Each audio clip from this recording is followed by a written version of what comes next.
Hey guys, I'm RozaldVaneGAME and welcome back to another episode of Deliver Us the Moon. Last episode we were basically landing into the moon space station just to see what was going on. We did have a lot of story stuff happening, or at least story documents, I guess. We were going through a lot of that in the last episode, so it was just a lot of reading. But we picked up an ace. We finally found ourselves a robot ace. That is the typical flying robot that we had in Deliver Us Mars, and the moon was pretty much advertising the robot showing up, being a companion throughout this whole lonely journey so far. So we're going to be activating or maintaining this robot of ours here, Ace. But otherwise, I want to point out at the beginning of this episode here, the last 3 episodes, aka the whole start of the series, you may have kind of noticed it, maybe not, but some stuff was a little bit stretched out. That was because I edited the video due to the fact that I found out that I had recorded the videos, and I was very late to discover that the videos were unfortunately moved off screen a little bit, because I don't know what game I was playing that my mouse cursor went off to the second monitor, and I accidentally probably clicked and dragged the game's window, and I didn't notice it until I started editing. I'm trying to think what game I was editing on. I think I was editing Mouthwashing, the game that I finished quite a while ago already now at this point. But like I already finished the game, and then I was like, wait a minute, why is there this black scan line here? Like, why is it on the right side there's a black scan line? Which you can kind of see is still in the video there, because I didn't realize it until the last episode was rendered and put out to the channel. That I was like, wait, why is it that there? It's like, oh, and I look at my OBS and looked at my thing, it's like, oh, it's dragged out. I guess I have to like reset it to fit onto the screen. So now it should be fixed. It doesn't need editing. It's not stretched anymore. So yeah, I'm kind of hoping that that stays the same. I need to pay attention more sometimes. Not sure what the screen is doing. But yeah, we're in here. We're in maintenance. This is the maintenance room. There wasn't anything else we found in maintenance room yet, because I didn't go too far into it yet. I just had the robot on my hand, and that was it. As you can see, the robot's still in my hand, broken and all. I do think that I need to figure out the thumbnail situation. This game does not have a single thumbnail situation that I can technically go off to. It's a little bit tough to handle here. So these vending machines? Yeah, because there's no cutscenes, there's no like cinematic anything like Deliver Us the Moon does, or Deliver Us Mars. I mean, Deliver Us Mars is kind of like a lot of cinematics and all, but this game is really just gameplay focused, which is kind of cool, but very much difficult to deal with without thumbnails to work with. Like, I don't want to have a repeating thumbnail, obviously, but I would like to have some unique ones to... Got it. I can't even scan right now because... I can't even scan that right now. I can see we need to scan it, but... I need to put Ace somewhere here. Still searching for where Ace needs to be placed. Here? There we go. Initiating ASE maintenance protocol. Running ASE hardware diagnostic. ASE connection to moonhub facility network failed. So we need to do something. Alright. Pause and read this one, of course. This is growth chart. I'm guessing this is Kathy's height being grown throughout the time. That's interesting that they actually introduced Kathy here, but we were never gonna see Kathy nor Claire. Like, the siblings are literally just being mentioned by name but never seen, which is kind of crazy. So it kind of bums me out a little bit that we're just like hearing them and seeing their names but never seeing them like talk to us. Oh, actually Claire will talk to us, but not Kathy, who's technically a part of the group still, because I think that I'm not gonna say too much about what Kathy went through, but like, yeah, Deliver Us Mars is essentially what kind of showed us what she's been through a lot of. But yeah. Also, addendum for what I said, Deliver Us Home is the wrong title. It's Deliver Us Home, I think. And I said Deliver Us the Future 2 episodes ago, I think. So I do apologize if I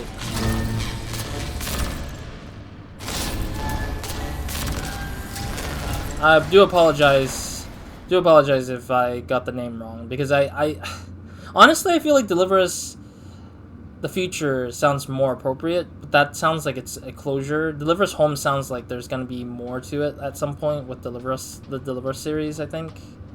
What is this? This is a piece of something. One of the 3 components necessary to replacing the ASE unit network access port. Okay, I guess. Very specific about collecting something, I guess. Oh, what is this?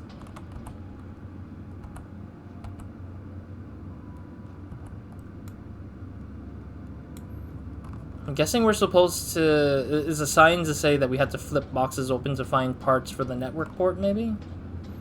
Like this one right here? No, not at all. Not at all. So we're looking for pieces of stuff, I guess. MPT, emitter and receiver, Isaac Johansson. Yada, yada, yada. Okay, so he's just talking about his MPT, which is kind of something that we see later on. ASE required. I know, shut up. It's a thing that Isaac creates in the next game, so that we kind of see like the sheer size and the sheer power of it, I think. ACE repair in progress, reboot. I can't press it yet. I think I need to put the pieces into something here. That's the other piece that I'm thinking we're looking for, yeah? One of the 3 components, yeah. So I don't need to reread it, but... So I got 2 of the 3 parts. I need 1 more part somewhere.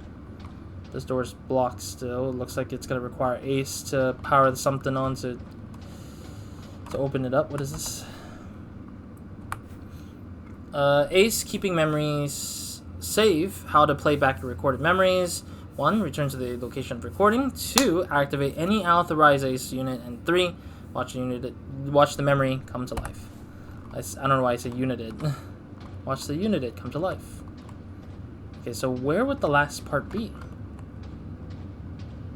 Yeah, this is for the ACE to fly into, which I'm assuming that's the mechanic we're gonna get again.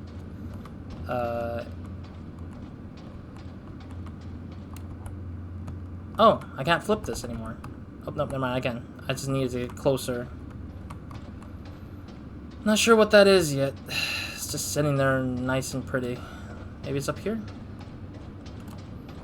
I'm still looking for the last piece, but it's like... Unfortunately, hard to know. At least we're stuck in this room to know that it's only this room that we need to look through to figure out where the last piece might be. Oh, this was a thing. I was curious if this was a thing or not. Oh, I'm not reading all these names. New technical personnel arriving soon. I'm assuming some of these names are real people and some of these names don't look real, like, in a weird way. Like, who the heck's BB Kimball? I'm sorry if I'm making fun of the person who has that name, but who's BB Kimball? That sounds like a weird name to me. Sorry, no offense. Sorry. Not trying to offend the person. Just BB Kimball just sounds kind of a strange name, I guess. I can see a Rika Hummel, like somebody who's like Japanese and then married into someone else's name or something, or half Japanese or something like that. Lily Fulbright. Yeah, I don't know. I feel like these are real people though, that are like the development team. So I do apologize if I offended someone in the development team. It's just kind of, I don't know. Like, it's sometimes I can come up with weird names too, but at the same time I just don't know sometimes, like, if real people would actually be named in a way like that. Not a bad thing. It's just kind of interesting, I guess. Okay, we need to find one more part, but I'm not finding the last part yet. Ugh. Oh, there you are. I don't care. I don't care about what they have to say on the thing, because we already read what the thing was. Oh, I have to place it together? Grab.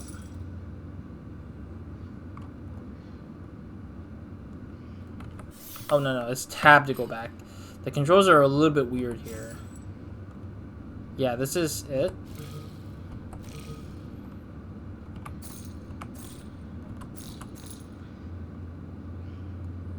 So I'm trying to figure out what the heck I'm looking at.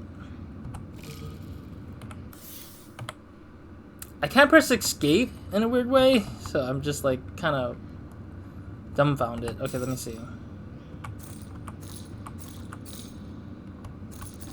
Oh, okay. These controls are really weird to me. It's certainly going to be like this, but let me place it back. Definitely that's how you would use it, but I think this one needs to go first.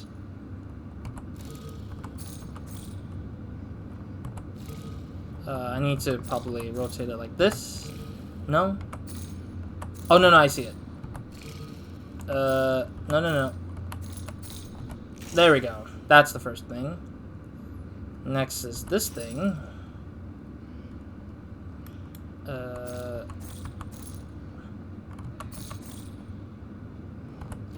don't think so.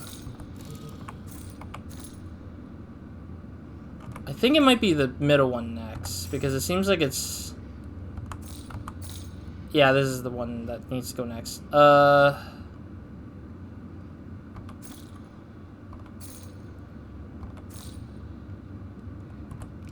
There we go. And then the last one would be this guy.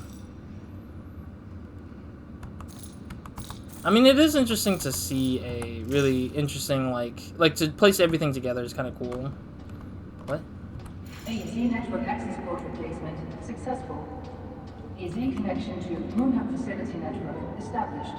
Proceeding with ASE hardware diagnostic.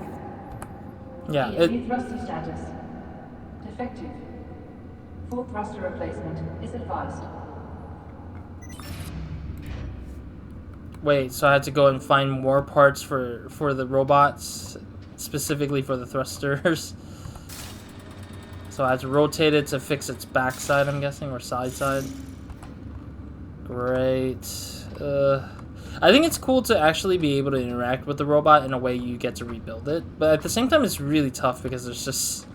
It's like, hey, we're going to do hide and seek first, and then we're going to do place the thing together. It's just a little bit difficult to manage. What is this?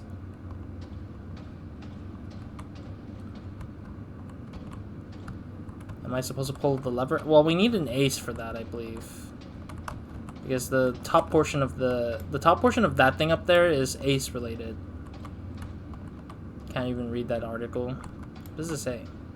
MBT online? Okay, it's just that. Hello. Hi, Isaac. I know you're busy, but could you install a new module to my ACE soon? Lead engineer Sarah Baker from Pearson Space Station has designed an additional emotional module that seems fascinating. It mean the world to Kathy too. Interesting. There's an emotional stuff to it. Rosa. Hi, Rosa. I apologize, but pressing matters at Tombug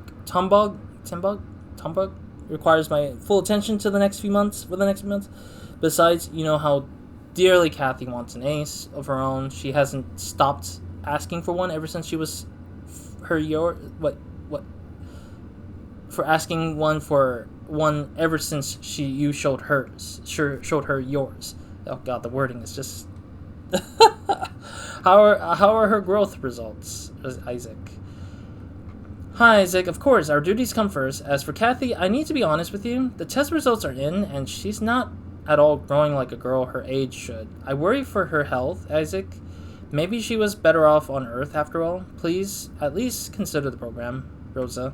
Oh, so oh, interesting. So what the information is that we find that Kathy is not growing like a normal person. That's interesting. Because the way she looks in the next game kind of looks like she's normal, I guess. Maybe she's not as tall. She does look a little... Like, she looks like a teenager, but I think she's like 20 at that point. But that's kind of a thing, I think, that exists if you don't eat enough, I think. It's not so much as like gravity... Or maybe gravity does play a role in a growing person. I really don't know exactly, but... I mean, I don't know, like, there's no scientific research on how gravity affects a growth of a person. I mean, we really haven't had that before, I believe, but having to hinder somebody's growth for experimentation is kind of a little sad to see a little bit. Anyways, Rosa, you know that she'd be no better off on Earth than here. I'll think about her at the program. Thank you for thank you. It means a lot to her, Isaac. You mean a lot to her. Sorry. All right, let's collect this. Sorry, my brain is just kind of like all over the place because my brain is just a mush after reading so much. Ace, Rosa, Teddy, me, Daddy, Mommy, Claire. Backside for Mommy, from Kathy to Teddy. Teddy is the bear that she loves a lot. Oh God, it's a lot of reading. Young Claire Johansson claims WSA competition trophy. In a stunning conclusion to a neck-to-neck race, undergrad student Claire Johansson, daughter to Lunar Council member Isaac Johansson, has claimed the first prize of WSA's prestigious Our Future competition. An initiative of the WSA, the biannual competition, is the largest of its kind and stimulates innovation of space travel and sustainable development technologies. Head WSA and Lunar Council member Rosa Laverde heads the jury herself.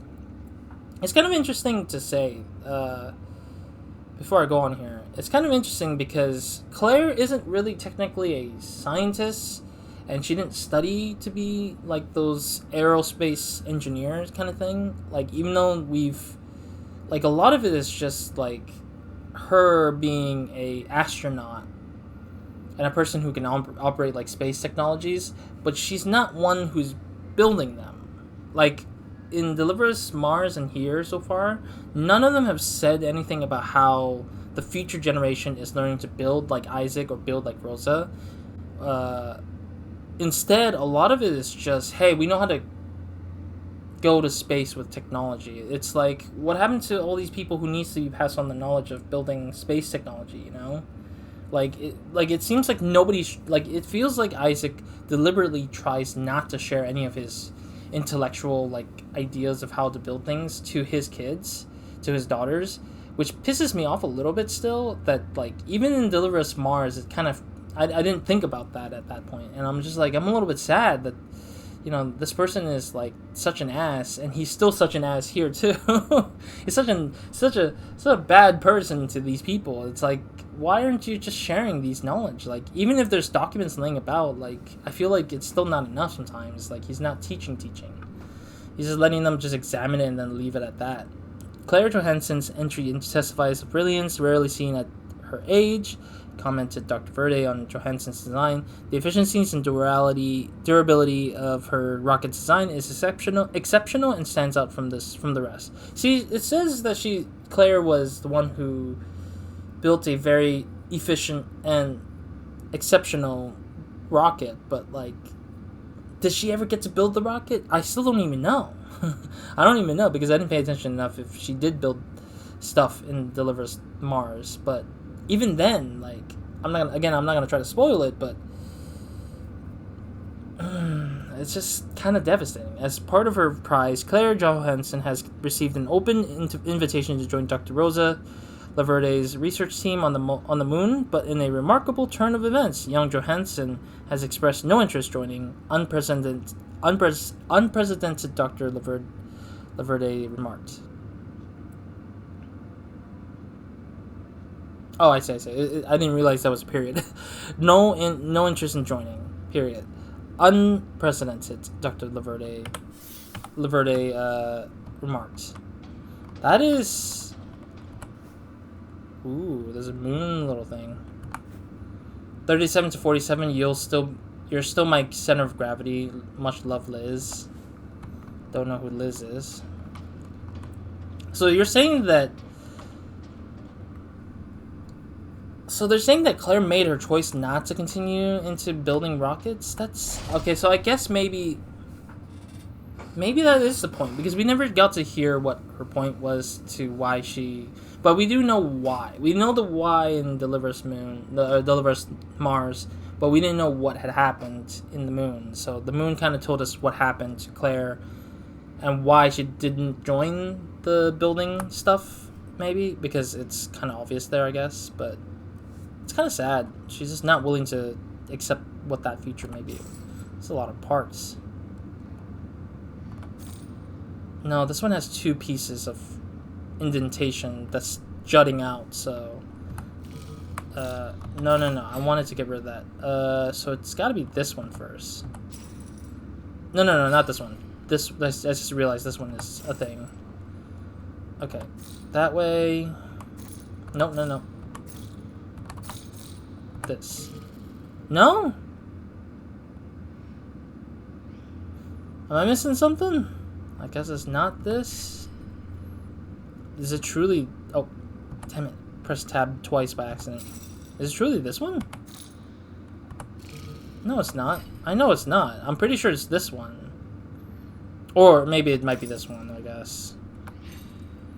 Why do I keep pressing the wrong buttons? This is what I'm saying, the thing is unintuitive for me because I just don't like the way that this thing is. This is not it either. What is going on? This one would go in last, wouldn't it? Unless this might need to go in first, I guess. Yeah, it seems like that's the thing you have to put in first. That is so weird to me. So it would be this one next, I guess? I didn't believe that the stick had to go in first, or the pipe thingy. No. Ooh, okay. Sorry, I'm a little frustrated by this thing. It's intimidating. I don't think this would be it either. Really? That doesn't make any sense a little bit because I don't know. It just doesn't scream. Really? Oh, no, because I have to switch it around here. There we go. And then I would say this one.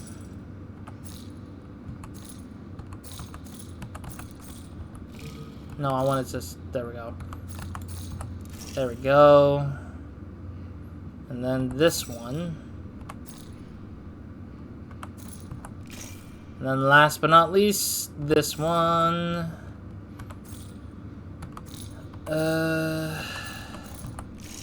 Sure. I don't know if that was the correct etching for it, but... ASE thruster replacement successful. Alrighty. Initiate reboot to complete maintenance protocol.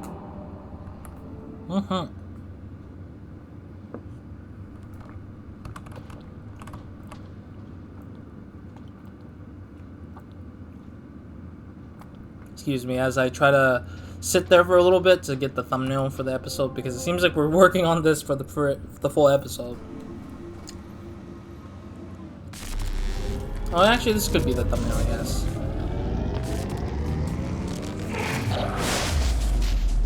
That looks so weird.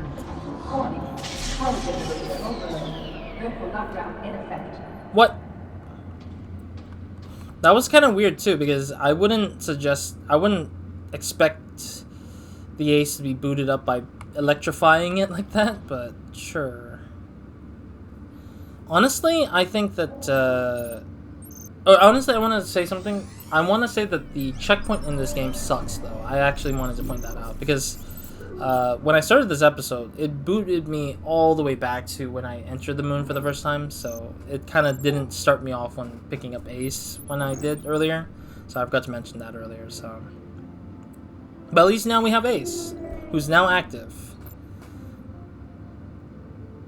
Alrighty. Oh! The mechanic achievement unlocked. I mean, these are story achievements, so it was bound to happen. So we're gonna use ASE to go through this little thing here, and then... Yeah, so this is the same mechanics we had in Deliver Us Mars, which is a floating camera that just goes around based on what's going on. I really need to get a flashlight. I was like, where's the flashlight? Can't see anything in here. So this is a similar mechanic we've seen already. So it's not really that different from what I've expected from this game, so... Yes. Okay, let's see where we're headed here. I don't even know where we're headed.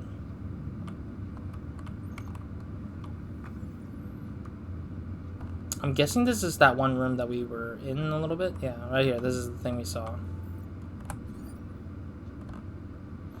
Warning, power generators overload. Local lockdown is in effect. Okay, so we need to do something about this thing. I see a little blue laser thingy. Oh, there you are. Similar controls of like floating, I guess. There we go. Power generators back online. Local lockdown cancelled.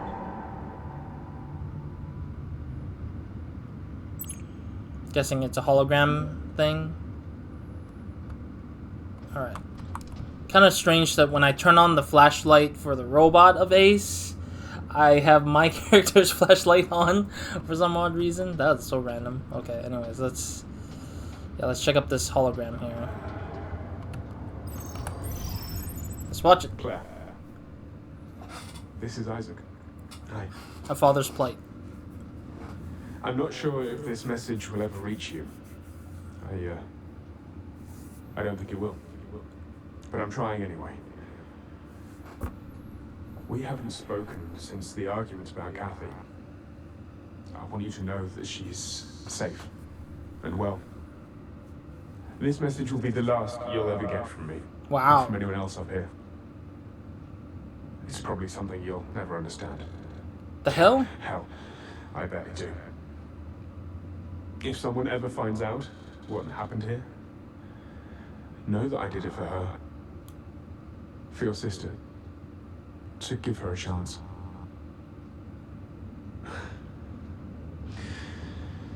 But you'll do great.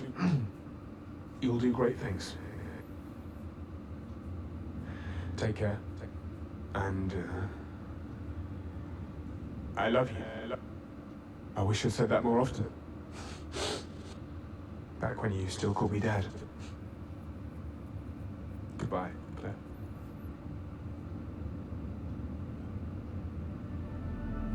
Alright, well that's apparently a database thing there. The Johansson family.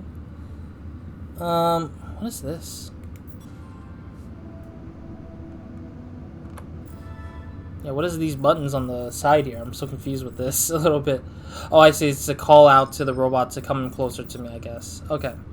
We're still missing 2. I actually found out in the level select that they do tell you if you miss some documentations or scanning over something. So I like that the fact that they brought back that system of alerting us alerting us on what we're missing on documents and stuff like that to collect on the database. So that's pretty chill. So what's the point of this thing though? Like they let us open this box, but it didn't really have anything in it to interact with. I'm so confused by that. Like that's like the one singular something that exists to open the box, but nothing else opens or could be interacted with. It just doesn't make sense. Alright, I'm glad Ace is back. I mean, it opens up a lot of possibilities and a lot of doors. Can I actually go back to open up another door? There's another door in the back that I saw that said, hey, we need Ace to open this thing. Oh, this is broken, isn't it?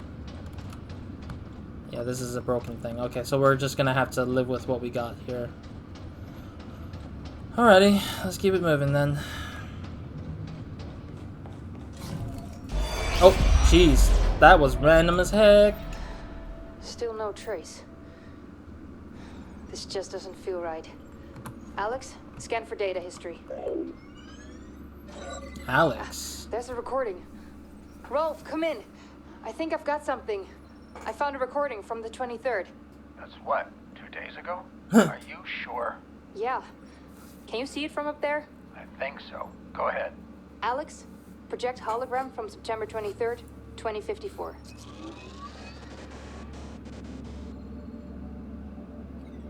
This isn't just the moonhub crew. There's too many of them. Oh. These are Tombo evacuees. Ah. How do you know? These names weren't here before. There's still dust on the stone. On the monument, you mean? Yeah. Victims of the Tombo evacuation. The date is the day of the blackout. Something big must have happened over at Tombo. Pearson coming in for expedition team. Sarah, Rolf, anything on the state of the MPT? The entire network is down, and I've had no luck with bringing it back online so far. Make it quick. If things don't work out with the network, head back up here, whether the MPT is online or not. You have 20 minutes left to make it in time for evac. Copy that, Control. Rolf, I'll check out the living quarters and then head back to the elevator. I'm guessing that these audio dialogues are my characters. I think my character currently playing is Sarah, and these recordings are essentially the stories that are happening, but we can't see the thing playing out. Rolf is not with us, maybe, or Rolf is with us, but I'm not. It's hard to really read what those dialogues are because it doesn't really explain it outright that it is us as the character of Sarah playing, as her talking on the recording, on the stuff like that. So it's kind of a little confusing a little bit because I don't know if that is us right now playing as Sarah or if that's a previous group that came by and we're just listening in on what they're having to say. It's not clear enough for me personally if that is the case. But I do expect that we'll figure that out sooner or later, what that represents. At the same time, I have to call it here for now. So thank you guys for watching. I'll see you guys in the next episode, or Nobody Minds, and hope you guys have a great, amazing day, good night, or whenever you're watching this. I do apologize that the whole episode was literally just fixing up ASE, but I mean, ASE is kind of like a long puzzle hide and seek kind of game looking thing, so we had to like find parts for his stuff to fix and fix it manually in a way. So that's what it is, I guess. I don't dislike it. I like it a little bit that we get to like do the weird adjustment, but I think the controls were so unintuitive that it was hard for me to really like the puzzle a little bit. The puzzle element was a little bit annoying, but I guess maybe it's just getting used to it a little bit. Once you keep doing it, you'll probably get used to it or something. Other than that, I want to say one more thing, and that is Isaac's voice acting is a little different than the Isaac's voice in Deliver Us Mars. So I do think there might be new people or different people who had to voice different characters again. I am trying to think who kept the voice actor's voice. But Isaac sounds a little different. He sounds more British in the next game. This one he sounds a little less, or maybe his audio quality seems kind of iffy. But ultimately, I do wonder what's expected with Isaac here, because it sounds like Isaac is already kind of much of like an asshole here than he was in the next game too. So it's like not any different than what I felt when I played the sequel. It's kind of interesting that it just never changed the tone of how it is. But I've already unfortunately know what happens to Isaac and why he did it. So we kind of get like the whole like backstory of all that in the next game, and then see the results of that, of his actions. So it's kind of like interesting to see this in a different perspective where it's not directly tied to us in some manner. So I do wonder what's gonna come of it. So yeah, thank you guys for watching. I'll leave it here for now, and I'll move on to the next episode, which is literally right after this. So Roz out.